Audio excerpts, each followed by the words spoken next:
Maqaabaa kalma kana fura qulqulluu sadan waaqayyi tokko nameen Kiristoos du'aa ka'ee humna faangoo isaatiin seexanni ni hidhamee addaam bilisa ba'ee kana boodas nagaaf jaalalli ta'ee nagaa waaqayyoo isiniif haa ta'u jechaa amantoonni ortodoksii biyya alaaf biyya keessatti argamtan hundi keessan maqaa waaqayyootiin akkam jirtu kamiyo nageessanii ameen maqaa keenya baraama baraatti kan ulfaateef kan galatoomeen ufaa ta'u jechaa kanaan dura waraabbii jalqabaa irratti waadaa isiniif galee tajaajila faarfannaa fi lallaba garaa garaa akkasumas walaloo ogummaalee garaa garaa viidiyoodhaan waraabnee afaan keessaniin isiniin bira geenye waadaa isiniif galeen ture ammas waadaa keenya kabajnee viidiyoo garaa garaa isiniif gadhiisaa jirra ammas immoo chaanalii kana akkasini subscribe gootan maqaa waaqayyootiin isin gaafanna ulaagaa waggaa tokko gidduutti guutuu qabnu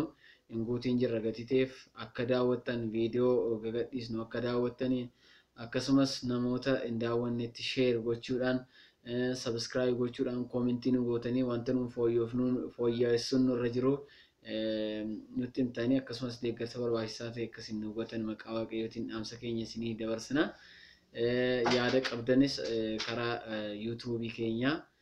nuuf dabarsuu dandeessu akkasumas bilbilaan yoo nu barbaadan bilbilli keenya akkasuma achuma irra jira karaa kan biraa chaanaliin kun kan inni barbaachiseef tajaajila afaan Oromoo uummata biraan ga'uudha inni lammaffaan tokkoffaan aamileen faarfattoota akkasumas lallabdoota yeroo baay'ee faarfannaa baasanii birrii baay'ee itti dhangalaasanii faarfannaan isaaniillee ganduma tokko keessa yeroo inni hin baanetu jira kanaaf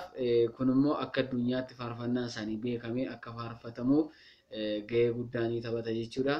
wanta fooyya'uun nurra jiru karaa ergaa keessanii akkasumas bilbilaan nutti himuu dandeessu akkasumas comment nu gochuu dandeessu wanta nuti gadhiisnus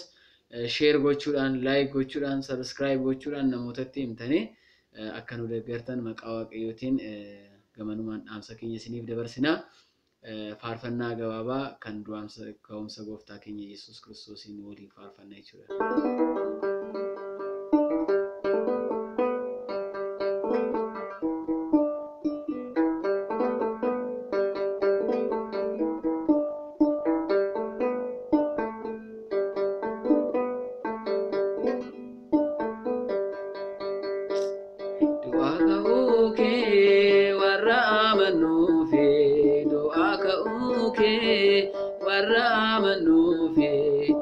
Ifakenu fergi gara Kenya,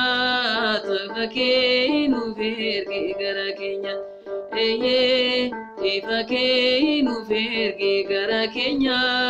ifakenu fergi gara Kenya. Doa kauke nu warra amano, doa kauke nu warra amano. Ifakenu fergi gara Kenya, ifakenu fergi gara Kenya, ifakenu fergi gara Kenya, ifakenu fergi gara Kenya. Doa kauke nu warra amano,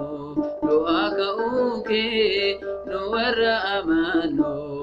Ifakenu fergi gara Kenya, ifakenu fergi gara Kenya,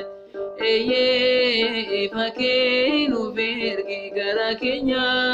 ifakenu fergi gara Kenya.